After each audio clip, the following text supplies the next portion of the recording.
কুরুক্ষেত্রের যুদ্ধে ভগবান শ্রীকৃষ্ণ কেন অস্ত্র ধারণ করেননি? ধর্মীয় পুরাণে যদিও এর ব্যাখ্যা রয়েছে, কিন্তু তারপরেও অনেকের মনে অনেক রকম চিন্তা ভাবনা নাড়া দিয়ে বসে। ভগবান শ্রীকৃষ্ণ, যিনি ভূত, বর্তমান, ভবিষ্যতের জ্ঞাতা ছিলেন, তার কাছে তো কিছুই অজানা নয়। যুদ্ধে কি ঘটতে চলেছে সে তো তা আগে থেকেই জানে। ভগবান শ্রীকৃষ্ণ নিজ মুখে বলেছিলেন, এমন যুদ্ধ আর কোনো যুগেই হবে না। না কোনো অর্জুন আর জন্মাবে, না কোনো কর্ণ আর জন্ম নেবে। অনেক বড় বড় মহারথীরা অংশগ্রহণ করেছিলেন এই যুদ্ধে। এই সব যোদ্ধাদের কাছে অনেক শক্তিশালী অস্ত্র ছিল, কিন্তু ভগবান শ্রীকৃষ্ণ ছিলেন নিরস্ত্র। তিনি এই যুদ্ধে অস্ত্র ধারণ করেননি। এ নিয়ে পুরাণ মতে যে ব্যাখ্যা রয়েছে তা আমরা সকলেই জানি। এই ব্যাখ্যা ছাড়াও আরও অনেক কিছুই লক্ষ্য করা যায় ওই যুদ্ধে, যেখান থেকে আমরা কিছুটা অনুভব করতে পারি ভগবান শ্রীকৃষ্ণ কতটা শক্তিশালী ছিলেন। যদিও ভগবানের শক্তি সম্বন্ধে কথা বলাটা আমার উচিত নয়, তারপরেও বলছি। রণক্ষেত্রে যখন যুদ্ধ করতে করতে একসময় অর্জুন আর কর্ণ মুখোমুখি দাঁড়ায়, এই দুই শক্তিশালী যোদ্ধার মাঝে এক ভয়ানক যুদ্ধের সূচনা ঘটে।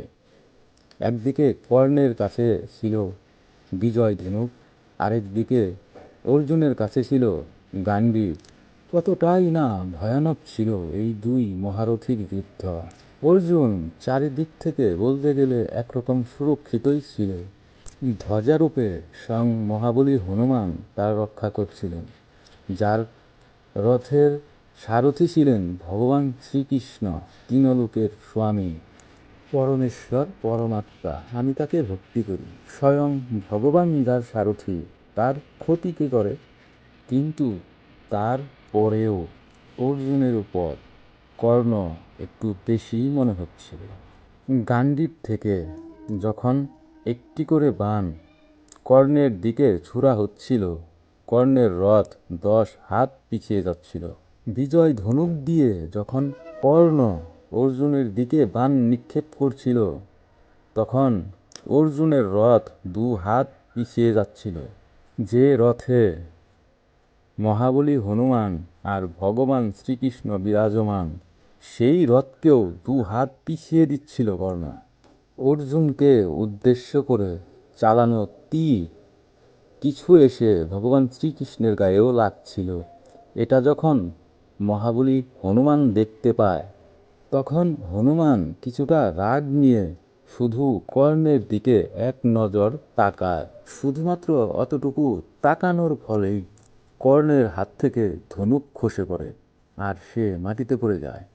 ভগবান শ্রীকৃষ্ণ এটা লক্ষ্য করার পর মহাবলী হনুমানের উদ্দেশ্যে বলে, হে মহাবলী মহাশক্তিধর হনুমান, তুমি চাহিবা মাত্রই যোদ্ধার এই অবস্থা। তোমার শক্তির সামনে এসে দাঁড়াবে এমন কোনো যোদ্ধা আর এই পৃথিবীতে এখন নেই। এই যুগ তোমার আর আমার যুদ্ধ করার জন্য নয়। আমাদের কাজ শুধুমাত্র ধর্মের প্রতিষ্ঠা করা, ধর্মের সঙ্গ দেওয়া ও সাধুর রক্ষা করা। এই জন্য তোমাকে বলছি, তুমি তোমার নজরও কারো উপরে ফেলো না, তার কারণেও তার মৃত্যু হতে পারে। এই ঘটনা থেকে আমরা এটাই বুঝতে পারি, ওই সময়ে হনুমানজির নজরের সামনে এসে দাঁড়াবে এমন কোনো যোদ্ধাও ছিল না। সেখানে তো ভগবান শ্রীকৃষ্ণের সাথে যুদ্ধ করার প্রশ্নই ওঠে না। ভগবান শ্রীকৃষ্ণ যদি অস্ত্র ধারণও করতে, যুদ্ধ কার সাথে করতে? তার সাথে যুদ্ধ করবে যে সে সমপরিমাণ শক্তিশালী যোদ্ধার অস্তিত্ব তখন ছিল না। মূলত এই জন্যেই ভগবান শ্রীকৃষ্ণের অস্ত্র ধরার প্রয়োজন হয়নি ওই যুদ্ধে। অস্ত্র না ধরার এটিও একটি কারণ ছিল।